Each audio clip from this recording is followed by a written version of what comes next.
प्राचीन काल में एक संत अपने शिष्य के साथ एक गांव से दूसरे गांव जा रहे थे। रास्ते में वे कुछ दिनों के लिए एक गांव में ठहरे। गांव के लोग संत के पास अपनी समस्याएं लेकर आने लगे। संत बहुत विद्वान थे। वे अपनी बुद्धि और ज्ञान से लोगों की परेशानियों का समाधान बताते थे। कुछ ही दिनों में संत की प्रसिद्धि पूरे क्षेत्र में फैल गई। वे रोज प्रवचन भी देते थे। उनके उपदेश सुनने के लिए दूर दूर से लोग आने लगे। गांव में एक पुजारी था। संत की बढ़ती प्रसिद्धि देखकर उसे जलन होने लगी। वह सोचने लगा कि यदि ऐसा ही चलता रहा तो उसके भक्त भी संत के पास जाने लगेंगे। जलन के कारण वह संत को अपना शत्रु मानने लगा। पुजारी ने संत की छवि खराब करने का निश्चय किया। वह गांव वालों से कहने लगा कि यह संत पाखंडी है और लोगों को मूर्ख बना रहा है। उसके कुछ साथी भी इस काम में उसका साथ देने लगे।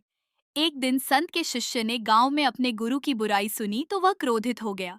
वह तुरंत संत के पास पहुंचा और सारी बातें बताईं। संत ने शांत भाव से शिष्य की बात सुनी और कहा, हमें इन बातों पर ध्यान नहीं देना चाहिए। यदि हम हर आलोचना का जवाब देने लगेंगे तो बातें कभी खत्म नहीं होंगी। जैसे रास्ते पर चलते हाथी के पीछे कुत्ते भौंकते रहते हैं, लेकिन हाथी अपनी मस्त चाल में चलता रहता है।